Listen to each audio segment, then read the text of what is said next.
맞습니다. 사람이 쉬는 기간 동안에 달라지고 쉬는 기간 동안에 좀 생각을 정리하고 하는 법이잖아요. 그런 의미에서 생각해 보면 8년 동안은 정말 저한테는 인생에서 제일 소중한 휴직이자 재충전 기간이었다 이런 생각이 듭니다. 크게 보면 두 가지가 제가 쉬는 동안에 했던 일인 것 같아요.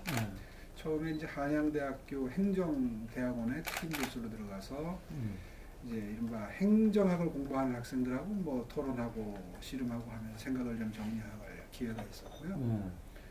그 다음에 주로 외국에 좀 나가 있었습니다. 영국에 한 8개월, 중국에 또 몇 개월, 그 다음에 이제 제가 제일 기억에 남는 게 아프리카에 가서 루안다라는 나라에 6개월, 그리고 남미의 페루에 6개월. 근데 영국에서는 그때 캐머런 수상이 복지 구조 조정하는 걸 봤어요. 그러니까 이게 민주주의 사회에서 복지에 대한 니드가 갑자기 높아지면 어느 순간 복지 재정이 확 늘어납니다. 그런데 이제 경제가 좀 안 좋고 하면은 감당을 못 하니까 결국은 줬던 거 뺏는 형식이 되는 거죠. 그때 뭐 예를 들면 학생들 저 젊은 청년들의 경우에는 주택수당 같은 것도 주고 하는 걸 하루아침에 없애고요. 어르신들 의료 혜택 같은 것도 하루아침에 줄어들고요. 이런 걸 보면서 이 민주주의 선진국, 복지 선진국 영국에서도 이렇게 정말 갈팡질팡 앞으로 나가는구나 하는 걸 보면서 참 많은 걸 깨달을 기회가 있습니다. 아프리카 남미 가서는 그게 코이카의 중장기 자문 프로그램인데요. 그러니까 최소 기간이 6개월입니다. 이제 한 번 가면 맥시멈이 2년인데요. 그 나라 사정에 맞춘 맞춤형 정책 자문을 하는 겁니다. 제가 서울시에 있을 때 많은 정책 자문을 받아봤는데 그 나라 사정도 잘 모르고 그 도시 사정도 잘 모르면서 막 뭐 자기네 나라 이야기하고 이런 거 해보라고 그러는 사람들 제가 참 별로 높이 평가 안 했거든요. 그래서 가가지고 한 3개월 정도는 말 안 하고 그 나라 사정을 좀 천착하려고 노력을 많이 했었어요. 그래서 이제 후반기에 올 때쯤 돼가지고 이제 꼭 필요한 어드바이스를 하고 오는 그런 시간이었는데 그러자 보니까 그 나라, 그 사회, 그 나라 정책들 이런 것들을 좀 심도 있게 들여다 볼 수밖에 없고요. 그 과정에서 또 배운 게 많습니다. 뭐 이 루안다 같은 나라는 정말 가진 게 아무것도 없는 나라인데 지도자를 굉장히 신뢰하고 따릅니다. 이게 소수민족 출신으로 학살을 당했던 그 소수민족 출신이 대통령이 됐는데 전혀 보복을 하지 않고 화합의 정치, 통합의 정치를 하는 걸로 유명한 카가메 대통령이 아주 국민들로부터 존경을 받는데 그래서 저는 그 나라의 미래를 아주 밝게 봅니다. 아무것도 가진 게 없는 나라예요. 땅덩어리도 좁고 지하자원도 없고 그러니까 이제 정말 대책이 없을 정도로 뭐 방안을 세워줄 방법이 없을 정도로 가난한데 그래도 국민들은 굉장히 피땀 흘려서 노력하고 똘똘 뭉쳐서 그 지도자를 신뢰하고 따라가는 그런 모습을 보면서 또 느낀 바가 많고요. 뭐 하여튼 그러면서 이제 이것저것 공부하고 생각 정리하면서 한 2년 정도 이상 보냈고 그리고 다시 들어와서 이제 고려대학교 기술경영전문대학원에서 이른바 이제 4차 산업혁명이 아직 본격적으로 우리 사회의 화두로 대두하기 전부터 이른바 디지털 전환의 시대에 어떻게 대비를 해야 되고 또 그렇게 되면 이른바 4차 산업혁명이죠. 그렇게 되면 우리 사회가 어떻게 바뀌냐. 사실 일자리가 바뀌기 때문에 노동정책도 바뀌고 복지정책, 그렇죠. 교육정책 다 바뀌어야 되거든요. 이제 그런 거에 대해서 생각을 좀 정리할 시간이 있었고요. 이제 그렇게 지내다 보니까 훌쩍 8년이 그냥 지나갔습니다. 정말 본의 아니게 가지게 됐던 정치 휴지기가 그것도 뭐 1, 2년도 아니고 한 8년 정도 지속이 되면서 사실 답답한 면도 있었고 죄책감도 있었고 여러 가지 뭐 복잡한 감정이 있었지만 바탕에는 내가 이 기간을 그냥 흘려보내지 않고 정말 나중에 제가 뭔가 필요하다고 부름을 받는 일이 있을 때 도움이 되는 그런 준비 기간으로 삼자 이런 생각은 뭐 늘 가슴속에 품고 있었고요. 그래서 스스로 게을러지지 않으려고 굉장히 노력을 했는데 지금 돌이켜보면 정말 10년 가까운 기간 동안 이런 시간을 보낸 게 저한테 정말 너무너무 귀중한 보약과 같은 시간이었다 이런 생각이 들어요. 예, 뭐 그 법이 워낙 광범위한 변화를 수반했던 법이기 때문에 그 정도 변화를 한다 그러면 그건 좀 뭐 한번 연구해볼 가치가 있다. 그 시대 상황에 맞춰서. 다만 그때 지구당을 폐지하고 돈줄을 막았던 이유는 사실 우리나라가 정치 과잉의 나라라고 저는 생각을 했던 겁니다. 전 지금도 그렇게 생각해요. 무슨 사회적인 사건이 하나 일어나도 정당에서 전부 논평을 내는 나라는 아마 우리나라밖에 없지 싶어요. 대부분 원내 정당이죠. 그런 관점에서 보면 이제 그때는 그런 정치개혁의 몸부림에 의미를 담았던 것인데 그 이후에 그 논의가 더 진행이 돼서 어떤 그런 추구했던 방향으로 계속 갔다면 지금 좀 완전히 다른 정치 형태가 돼 있겠죠. 그런데 이제 그런저런 논의가 더 이상 진전이 안 되고 아마 그대로 유지가 되면서 오히려 원외 지구당 위원장이 정치 자금을 쓰는데 원내 의원들에 비해서 차별을 받는다. 그러니 어차피 하는 것이라면 좀 정치 자금을 쓸 수 있도록 풀어줘서 동등한 조건 하에서 경쟁을 할 수 있도록 해달라라고 하는 취지인 걸로 저는 이해를 하고 있습니다. 뭐 그런 관점이라면 어차피 원내 정당으로 갈 게 아니라면 그런 관점이라면 그 부분에 대해서 좀 논의를 활성화해도 그게 뭐 대단한 법칙이 원칙이 있는 게 아니기 때문에 가능하다. 다만 분명히 해둘 것은 전 세계 어느 나라도 원외 위원장에게 후원금을 거두고 쓸 수 있도록 하는 나라는 제가 알기로는 거의 없다. 원외 개념도 별로 없는 것 같아요. 그렇죠. 외국에는 그런 자체가 없어요. 제가 아는 걸로는. 그러니까 우리나라가 정치 과잉이라니까요. 지금 이제 워낙 저출산 현상이 심각하고 이것이 국가의 존립의 위기로까지 다가오고 있기 때문에 사실 저출산 문제에 관한 한 굉장히 특단의 대책이 필요하다는 어떤 사회적인 공감대가 지난 몇 년 동안 형성이 된 것 같아요. 그런 관점에서 저출산을 늦추든가 그 속도를 늦추든가 아니면은 출산율을 높이기 위한 투자, 정책적 투자에 대해서는 상당히 사회적인 공감대가 너그러워졌다. 이렇게 볼 수 있겠고요. 그런 의미에서 적어도 저출산을 해결하기 위한 투자에 대해서는 아마 이런저런 논의를 하는 과정에서 보편적인 형태가 점차 힘을 얻어가고 있는 것 같습니다. 그 점은 뭐 저도 분명히 인지를 하고 있습니다. 다만 제가 주장하고 싶은 것은 이겁니다. 지금 그때 뭐 시장직까지 사퇴하는 일이 벌어져서 굉장히 그게 강렬하게 인상에 남아있기 때문에 저 사람은 뭐 모든 형태의 보편적 복지에 대해서 다 반대를 하는 무슨 뭐 투사다.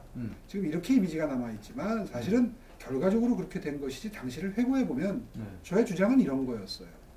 이제 우리나라가 조금 잘 살게 돼서 복지를 시작하는 시점인데 시작하면서부터 모든 복지를 같은 액수를 재산이 뭐 100억 이상인 사람도 재산이 100만 원도 안 되는 사람도 똑같이 예를 들어 5만 원씩 10만 원씩 나눠주는 형태의 복지라는 게 이게 과연 효율적인 복지이냐 또 바람직한 복지이냐 또 이게 지속 가능하냐 이게 한번 시작하면은 무상급식 하나에 그치는 게 아니라 그 당시에 야당이 주장을 했던 것처럼 무상의료도 하겠다 무상 무슨 뭐 또 대학 등록금도 하겠다 뭐 줄줄이 예고를 하고 있던 판이었기 때문에 더더군다나 그런 생각이 들었던 거예요.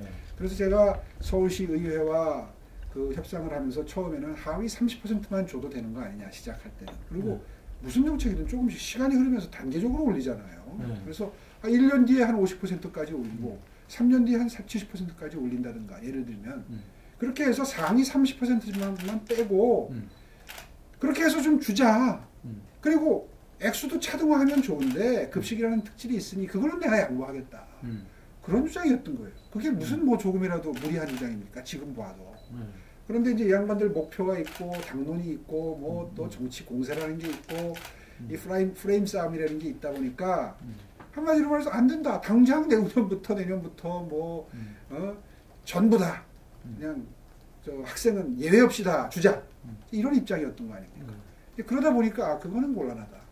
그렇게 해서 이제 정책 논쟁이 붙었던 것이고 정책 논쟁치고는 참 드물게 주민투표까지 갔던 거예요. 자, 그런데 막상 주민투표를 하게 되니까 여기서 기준선이 정해지는 게 앞으로 계속 복지의 어떤 모델이 될 것 같더라는 거죠. 원칙적인 모델 케이스가 될 것 같더라는 거죠. 그리고 그게 기준으로 작용할 거예요. 그렇게 되면 이제 여기서 기준을 세워야 되겠다. 라는 결심을 하게 된 것이죠. 이제 그랬었는데 제가 속했던 정당조차도 이제 그 다음 대선을 의식을 해서 뭐 거기에 대해서 아주 흐릿한 입장을 보였고 당시 이제 박근혜 대표셨는데 이분이 사실 원래 입장 표명을 안 했었단 말이에요. 사실 지금 생각해보면 그 바람직한 스탠스는 아닌 거죠. 어떤 같은 정당의 가치를 놓고 논쟁할 때는 다음에 누가 정치적 라이벌이 될 가능성이 있더라도 사실 행보를 같이 했었어야 바람직한 그 정당의 리더로서의 역할이었을 텐데 하는 아쉬움은 아직도 있고요. 어쨌든 그런 상태가 되니까 이제 고립무원의 상태에서 혼자 싸우게 됐단 말이에요. 자, 이거를 투표함을 열려면 투표율이 33%에 도달하지 않으면 투표함을 못 열어요. 무산되는 거 아닙니까? 그래서 투표함을 열도록 하려고 이제 1%라도 투표율을 높이기 위한 이제 노력에 들어갔는데 당시 기억하시다시피 민주당이 이건 나쁜 투표다. 투표에 불참하는 게 정의롭다. 네, 그렇죠. 이런 주장을 하기 시작했단 말이에요.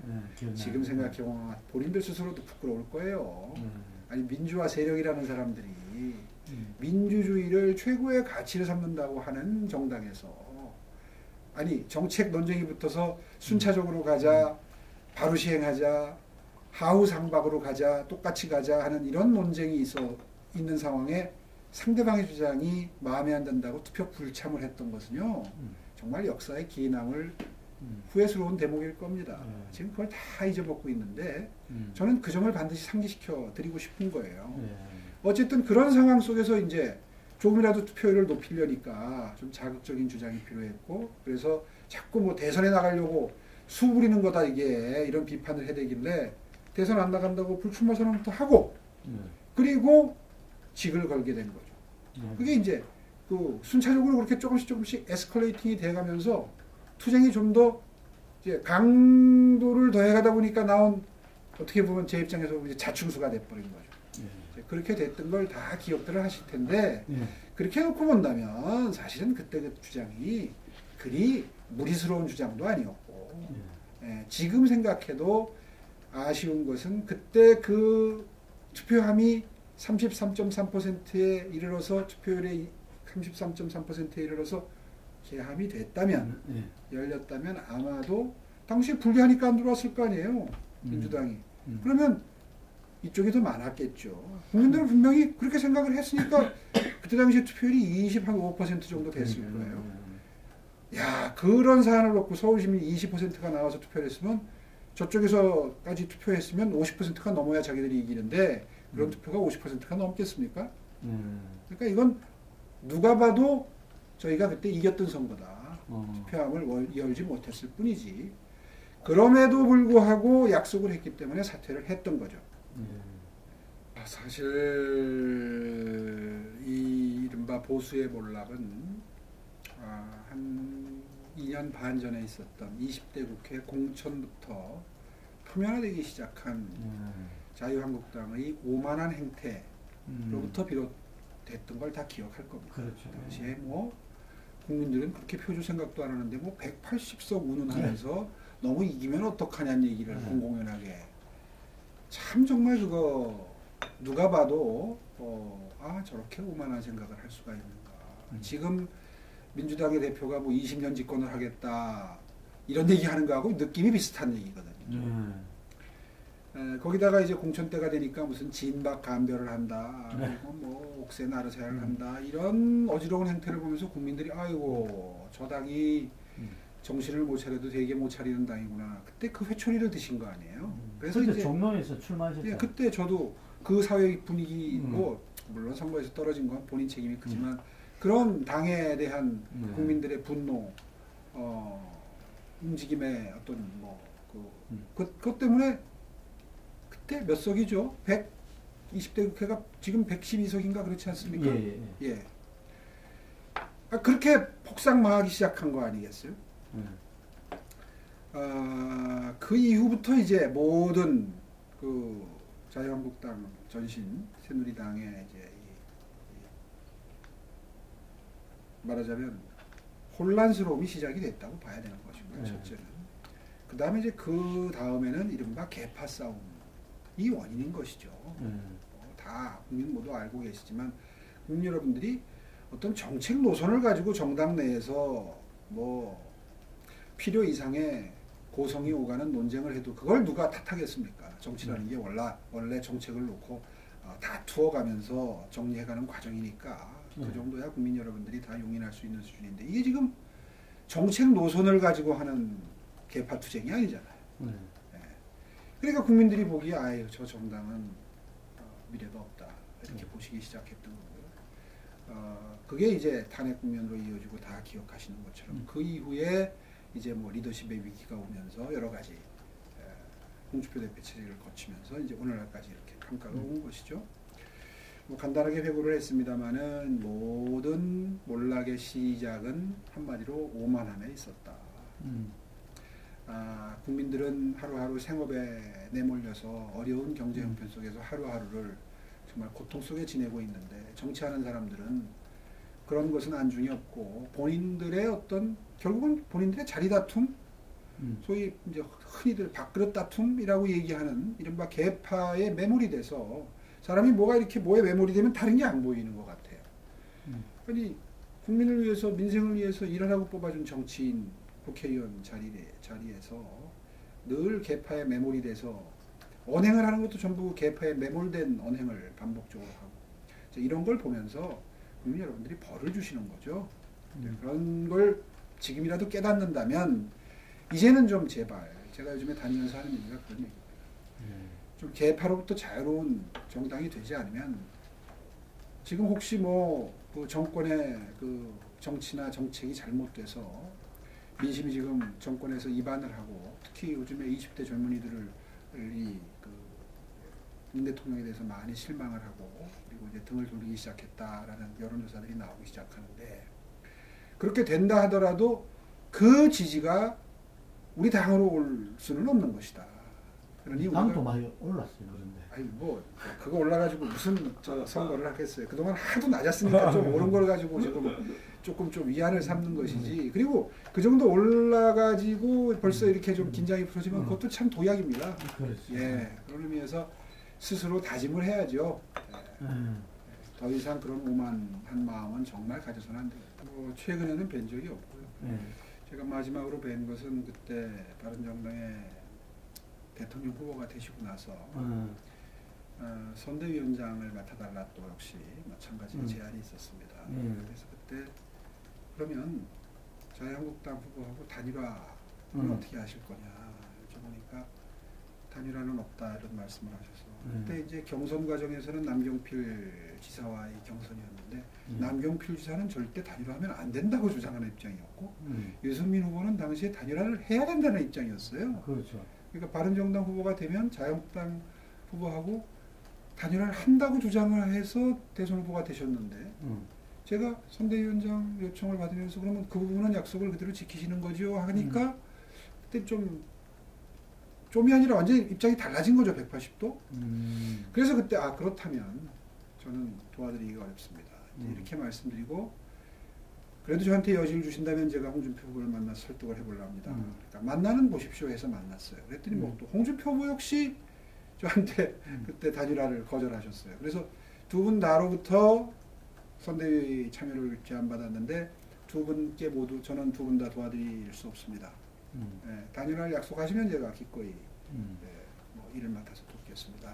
이렇게 말씀 나눈 게 두 분을 뵌 마지막 만남이었습니다. 그 이후로는 뭐 뵌 적이 없는데 여하튼 지금 말씀하신 대로 오늘 마침 여지를 주시는 말씀을 하셨다니까 뭐 앞으로 뭐 그 일 때문에 따로 뵙건 뭐 하여튼 뭐 당을 통해서 하건 간에 저는 정말 단일 정당이 돼야 된다고 생각합니다. 실제로 내후년 총선에서 분열되어 있는 형태로 총선을 치르게 되면 필패지요.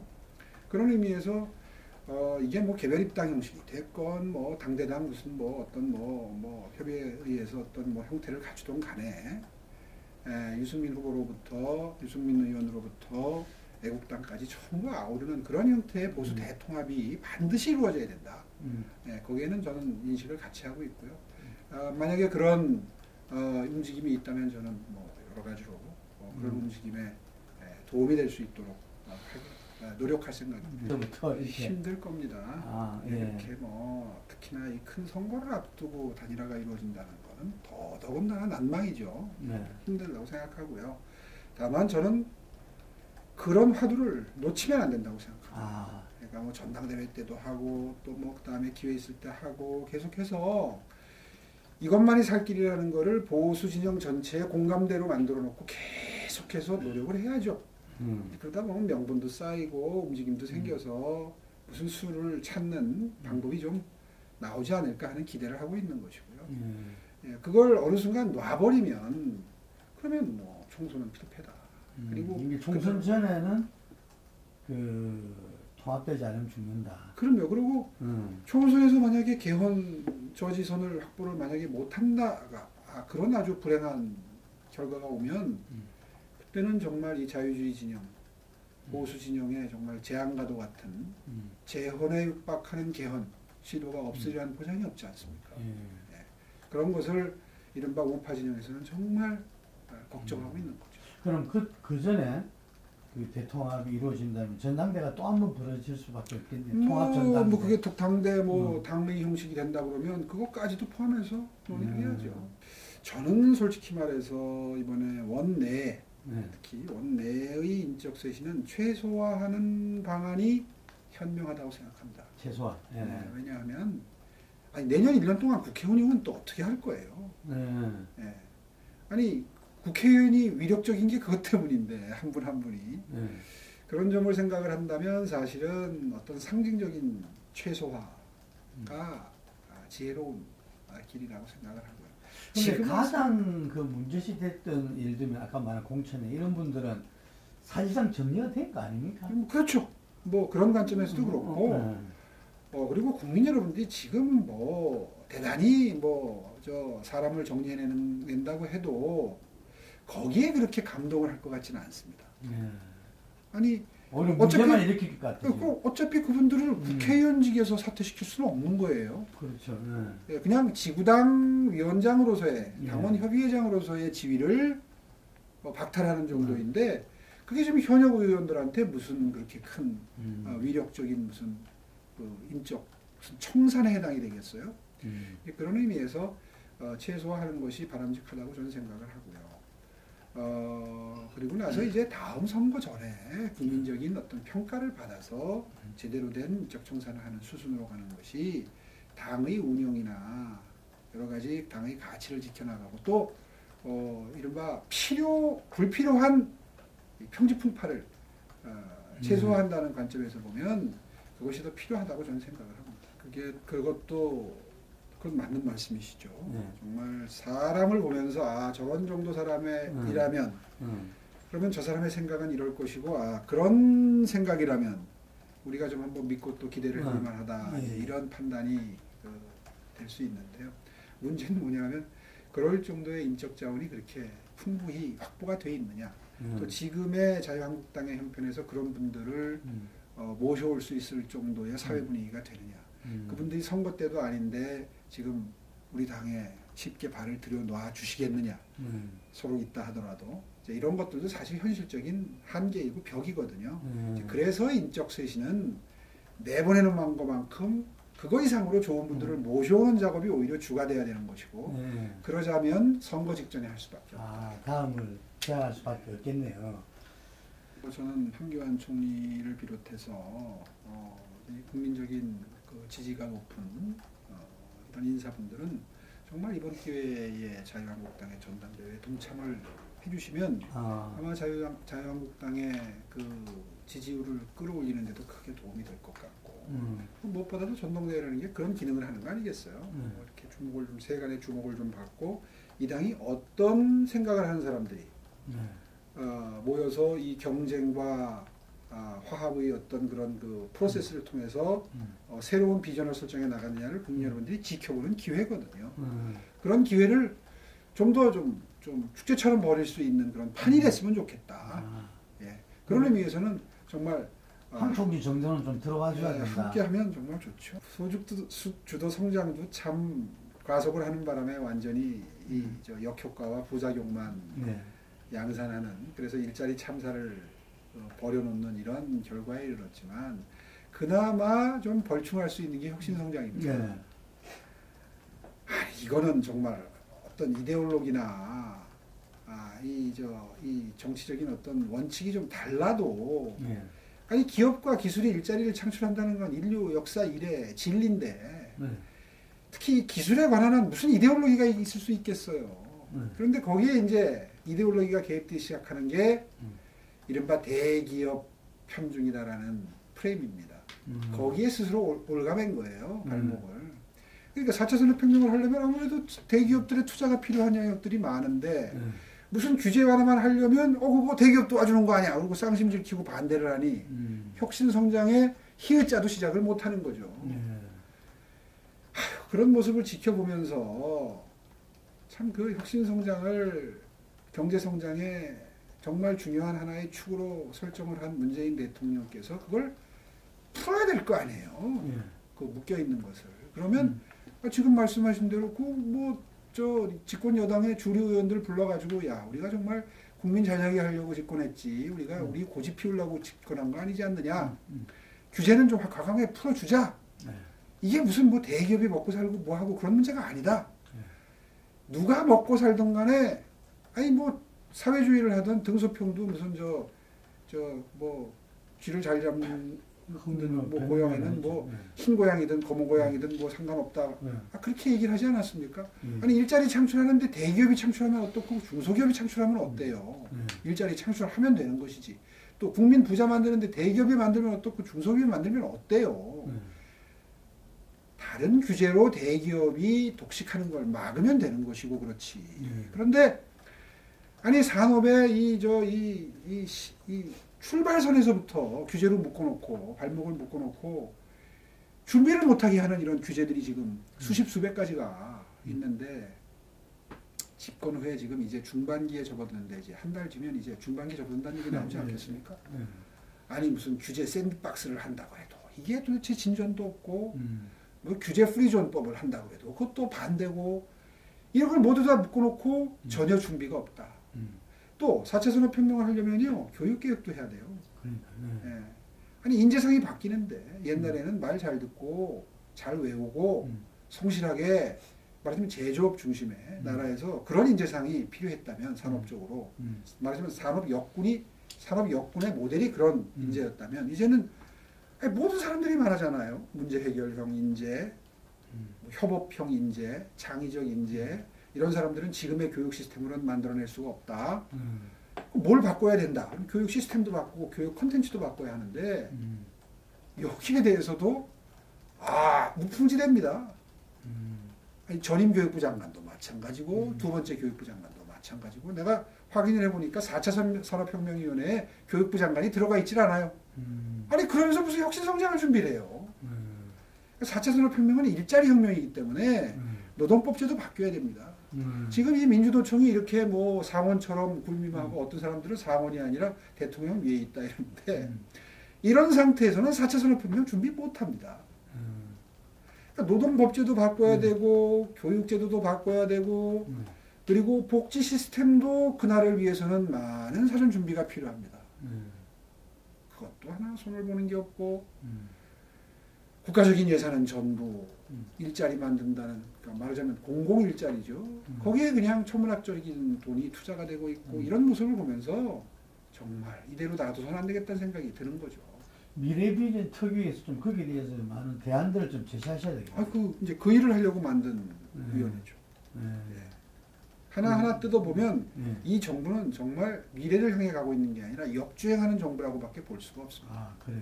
일자리 만들려면은 기업이 돈을 벌어야 일자리를 만드는데 정부가 기업 돈 번 걸 전부 세금으로 걷어가지고 그 돈으로 공공일자리를 만든다고 하니 공공일자리는요 나라 전체를 미래로 가게 하는 일자리가 아니잖아요. 아시다시피 공무원이 미래지향적입니까? 공무원이 생산적입니까? 그러니까 일자리 정책의 방향도 좀 틀렸네요. 방향 자체가 완전히 미래지향적인 게 아니죠. 그러니까 이분이 지금 대통령께서 이 일자리에 대한 관 자체가 매우 퇴행적이에요. 그러니까 본인이 지금 무슨 일을 하고 있는지 앞으로 이게 10년 뒤에 어떤 부담으로 돌아올지 알고 계시는지 모르겠어요. 황주영 일자리 정말 오랜만에 좀 괜찮은 시도가 벌어지고 있다는 생각을 했는데 그것조차도 지금 현대 기아 자동차 노조에서 반대하고 있는 거 아닙니까? 현대 기아 자동차 또 이게 또 민주노총이에요. 그게 아니 사실 현대 기아 자동차에 저임금 일자리가 4천만 원, 연봉 4천만 원짜리 일자리가 만들어지면 그게 그 일자리에만 한정이 되는 게 아니라 1차 협력업체, 2차 협력업체, 협력업체들이 일자리가 또 만들어지는 곳이고 그 협력업체 일자리도 역시 동일한 연봉 4천 정도의 일자리를 만들자는 거거든요. 그렇게 되면 지역사회 경제가 완전히 달라지는 새로운 실험을 한번 해보는 겁니다. 새로운 실험을 하려면 이런 걸 해야 되는 거죠. 그런데 그것도 또 노조, 기득권 노조죠, 한마디로. 기득권 노조의 이 반대에 부딪혀가지고 한 발짝도 앞으로 나가지 못하는 걸 보면서 이걸 만들어내냐가 상당히 중요하겠네요. 저는 이 정부 들어서 그나마 제일 괜찮은 시도가 지금 벌어지고 있는 거고 이게 좌절이 되면 정말 앞으로 암울합니다. 아니 정말 그동안에 좀 답답했는데 오랜만에 새로운 시도가 그래도 지역적으로 제주도에서 벌어지고 있구나 하는 기대감을 가지고 지켜보고 있습니다. 저럴 때가 제일 어려울 겁니다. 그런데 그런 실험이 한번 어떻게 진행되는지 한번 지켜볼 필요는 있을 것 같아요. 역시 그 제주도라는 지역에 한정돼서 이루어지는 실험이기 때문에 그 성과를 봐가면서 전국적으로 확대하는 것도 역시 한번 깊이 있게 들여다볼 필요가 있을 것 같고요.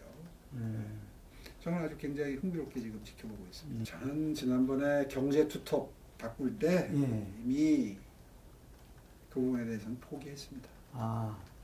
아니 저소득층이 그렇게 어려움을 겪으면서 일자리를 오히려 잃어버리는 이런 일자리 참사가 저소득층 사회에서 정말 참사라는 이름을 붙일 정도로 참혹한 형태로 나타났는데도 경제정책 방향을 수정하지 않는다. 똑같은 사람만 바뀌는 거지. 생각은 그대로 있으면 그게 무슨 뭐 하려고 바꿉니까? 근데 그 모습을 보면서 그 이후에 이루어질 수 있는 여러 가지 인사를 활용한 분위기 전환이라든가 인사를 활용한 국민적 요구의 부합 이런 것은 아마 적어도 당분간은 문재인 대통령에게 기대하기 어려울 것이다. 일단 예산안과 정치 시스템을 연계해서 사실은 연동형 비례대표제는 군소정당의 당리에 관한 주장이죠. 명분이야 사표를 방지하고 투표율을 반영한다 이런 명분을 대고 있지만 그것을 예산안과 연계한다는 건 누가 보아도 무리스러운 건 사실이고요. 그래서 예산안을 통과한다는 시점에 극한투쟁까지 시작을 하시는 모습을 보면서 저는 좀 국민적으로 보기에 단식을 할 만한 명분이 충분한가 그런 생각이 들더라고요. 그래서 저도 형편이 되면 손학규 대표님 찾아뵙고 좀 건강도 생각하셔야지 되는데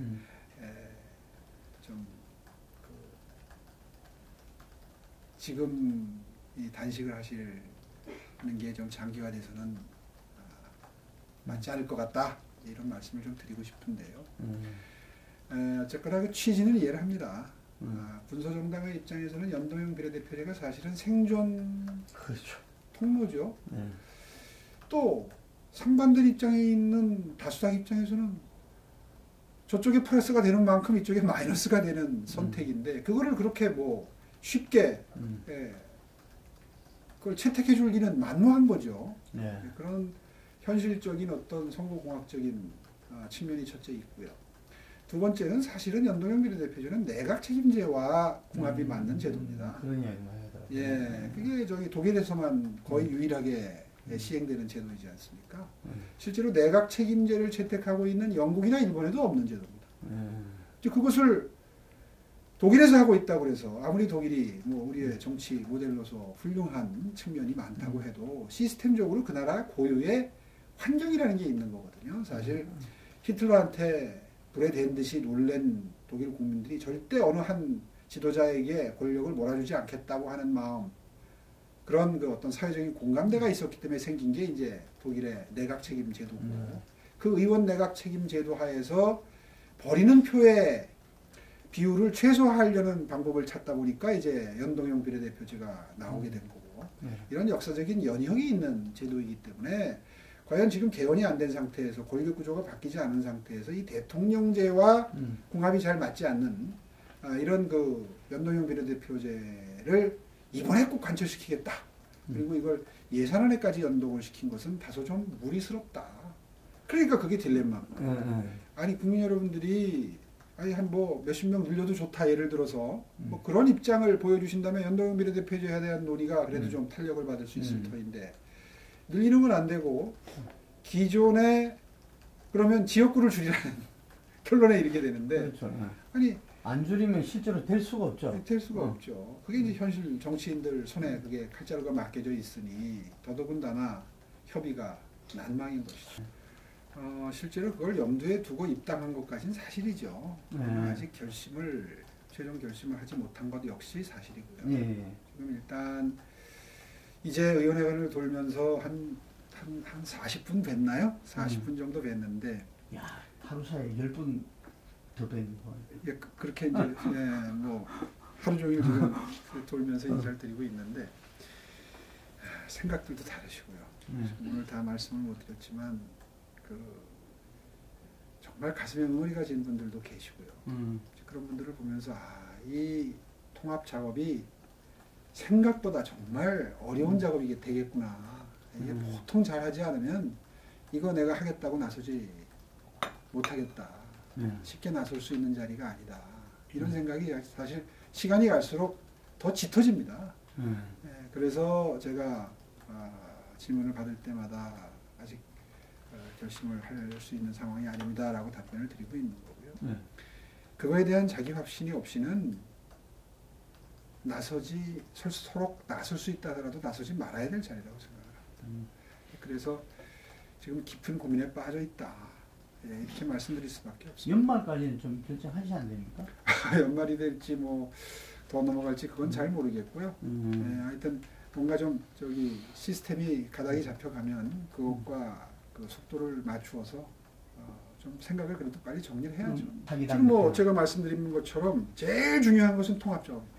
이 갈갈이 찢겨져 있는 당심을 또 그 찢겨져 있는 데다가 그게 그냥 딱지가 돼서 앉아가지고요. 아주 지금 이 봉합시키기가 쉽지 않은 이런 심리 상태인데 그것을 이제 어떤 사람이 나타나서 어떻게 그 통합 작업을 해낼 것이냐. 이게 제1의 판단 요건이 될 것 같고요. 두 번째는 이제 그래야 그 바탕 위에서 어떤 그 새로운 비전을 설정을 해도 국민들이 믿을 수가 있는 거죠. 자기들끼리 통합도 못하는데 비전이라고 자꾸 내봐야 저 사람들 자기들 자리 가지고 맨날 다툼하는 밥그릇 싸움하는 정당 이렇게 딱 다시 또 포기를 하시게 되면 또 정말 엄혹한 벌을 받을 수밖에 없다. 하여튼 그런 문제 이제 사람의 문제로 들어가면 말씀드리기가 조심스러워서 저도 좀 뭐 말씀을 자제할 수밖에 없고. 공적으로도 이런 이야기 많이 나와요 당내에서. 아무리 나와도 제 입장에서 그런 말씀을 드리면 그거는 또 다른 차원으로 해석이 되기 때문에 뭐 구체적으로 거명이 된 데 제가 언급하기는 쉽지 않고요. 하여튼 정치라는 게 그래요. 정치를 오래 한 분들일수록 감이라는 게 아주 발전해 있기 때문에 그런 어느 시점에 이 정치인으로서의 역사적 사명이 있느냐 또 이게 들어갈 때와 나갈 때를 판단할 수 있는 어떤 그런 경륜이랄까요?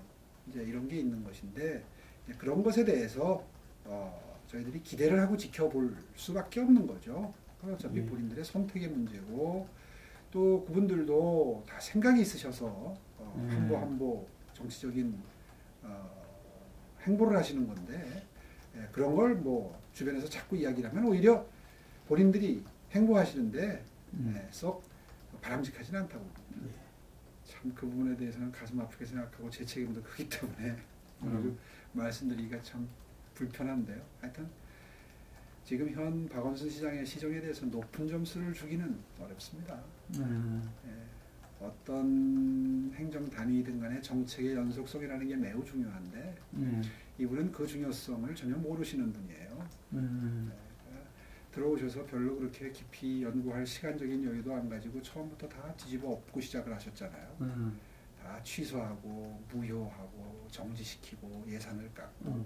그러니까 전임 시장이 했던 일이라는 이유 하나만으로 본인이 시민단체 활동할 때에 봤던 모습이 마치 다 옳은 판단인 양 들어오자마자 다 그런 판단을 하시는 걸 보고 그때 제가 너무 크게 실망을 했어요. 사실 책임 있는 자리에 오면 책임 있게 무겁게 한 번 내드셔야 되는 거거든요. 아니 뭐 그 일을 했던 공무원들을 불러서 이건 왜 한 일이냐. 이건 이런 일이 이루어지면 어느 시민이 혜택을 받는 일이고 어느 시민이 불편한 일이냐. 물어보기만 했었어도 아마 공무원들이 부들부들 떨면서 진실을 얘기했을 거예요. 뭐 처음에 들어온 시장이 무슨 생각을 하는지 모르니까 굉장히 공무원들이 긴장하고 답변을 했겠지만 그래도 공무원들은 그 일이 왜 필요한지는 어떤 형태로든 전달을 했을 거라고 생각합니다.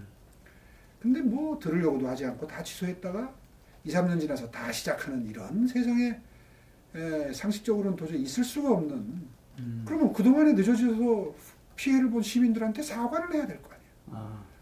수고했다 다시 또 시작했다는 게 아니라. 뭐 다 그렇죠. 무슨 경전철 사업이니 무슨 뭐 지금 하고 있는 그렇게 시작된 사업들이 지금 많습니다. 그러면은 최소한 사후적으로 다시 시작을 할 때 아이고 제가 잘 몰라가지고 그때 중단시켰다가 2, 3년 늦어지는 거라면 시민 여러분께 큰 불편을 끼쳤습니다. 한마디 하고 시작해야 될 거 아니에요. 아니 아무 일 없었다는데 슬그머니 시작하는 건 또 무슨 경우입니까? 그런 모습을 비롯해서 제가 앞으로 기회가 닿으면 한마디씩 하겠습니다. 비핵화의 진전이 없는 답방은 의미가 없죠. 아니 무슨 뭐 지난번에 평양에 가서도 충분히 서로 얼싸안고 악수하고 뭐 서로 덕담 주고받고 왔잖아요. 그런데 아니, 대한민국 국민들이 절실하게 바라는 핵 폐기에 대해서는 왔다 갔는데도 전혀 진전이 없다. 그러면은 얼마나 큰 배신감을 느끼겠어요. 사실 대한민국 국민들이 김정은 위원장의 답방을 바라는 것은 바로 그 점에 대한 진전이 있기를 진정한 의미에서의 평화를 향해서 다음은 반보라도 진전이 있기를 바라는 의미에서 아마 용인을 한다면 용인을 할 텐데 80%가 지금 바라고 있더라고요. 그러니까 그거를 언론에서 환영한다 이렇게 하니까 참 무슨 저 이상한 것처럼 돼요. 환영이 아니라 아마 그래 와봐라. 오는 것까지는 우리가 반대하지 않겠다. 그러나 와서 좀 대한민국 이 한반도의 평화를 위해서 반보라도 진전된 어떤 결과를 내놓고 가라. 이런 뜻이겠죠. 누가 그렇게 뭐 포갑 정치를 하고 무슨 인권의 문제나 무슨 뭐 그동안에 우리 대한민국을 향해서 내놨던 정책들이나 행보가 하나도 호의적인 게 없었던 사람이 내딛는 행보에 대해서 누가 그렇게 사실 진심 어린 환영을 하겠어요. 사실 마음속에는 다 그 비핵화를 전제로 한 진짜 평화, 진정한 의미에서의 평화에 반보라도 다가설 것을 바라면서 그 회담 장소가 서울이면 어떻고 평양이면 어떠냐 아마 그 정도의 심정이 아니실까 싶은데요. 김정은이 대화에 나온 것은 다임필이라고 이야기를 합니다. 다임필이 뭐 좀 생소한 용어겠지만 제재의 대북 제재의 8가지를 이니셜을 딴 거 아니겠습니까? D 디플로마틱 외교적, I 인텔리전스 정보적, M 밀리터리 군사적, E 이코노믹 경제적, F 파이낸셜 재정적, I 인텔리전스하고 또 뭐 있죠? 이건 첩보적, 심리전적, 그 다음에 L 법적, 제재 7개네요. 이 7가지 제재가 전 정권으로부터 시작이 돼서 그것이 유엔 제재라고 하는 국제적인 공조 형태로 물론 미국이 주도가 되고 중국이 동의를 해서 효과를 발휘했지만 이런 국제적인 공조하에 벌어졌던 대북 제재가 북한에 돈줄을 죄고 목줄을 죄서 그것을 못 견뎌한 김정은이 결국은 회담장으로 걸어 나왔다. 그것은 뭐 여러 가지 증거로 설명이 됩니다. 아니 북한은 선전선동으로 유지가 되는 나라인데 노동신문 발행 부수가 60만 부에서 20만 부로 줄었다면 얼마나 경제적으로 어려운지 짐작이 갈 거예요.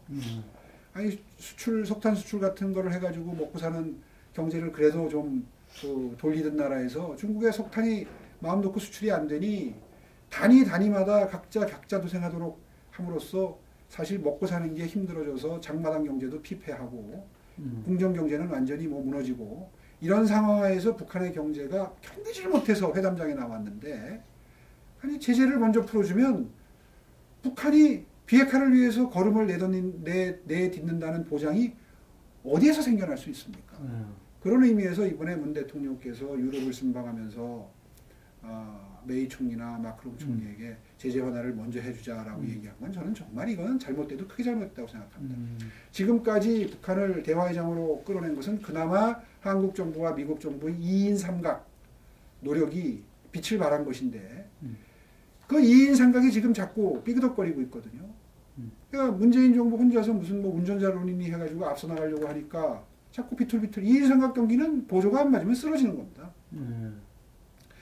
그렇기 때문에 이제 미국이 지난번에 비건 대표를 보내가지고 실무위원회를 만들고 보조를 맞추자고 요청을 해서 지금 보조를 맞추는 작업이 또 다시 시작이 됐는데 그 바탕에는 지금 한미동맹은 균열이 이미 시작이 됐다는 것이고요. 저는 비핵화의 진전만큼이나 중요한 것이 한미동맹의 굳건한 결속력이다. 이렇게 보는 겁니다. 이거는 통일이 된다고 해도요. 우리가 국경을 마주하게 되다가 중국이라고 하는 아주 패권적인 신흥 패권국을 우리가 외교적으로 상대를 해야 되는데 외교적으로 또 이 안보의 측면에서 상대를 해야 되는데 그러려면 비핵화만큼이나 중요한 게 한미동맹의 굳건한 유지 관리다라는 관점에서 본다면 지금 이 비핵화를 향해서 가기 위해서 한국 정부가 문재인 정부가 취하고 있는 스탠스가 여러 가지로 참 우려스럽고 걱정되는 측면이 많습니다. 그 연장선상에서 지금 김정은의 방남을 뭐 있을지 없을지 모르지만 지켜보는 것이고요. 그것이 의미가 있으려면 비핵화에 다음은 반의 반보라도 진전이 있어야 한다. 그걸 꼭 전제하고 싶습니다.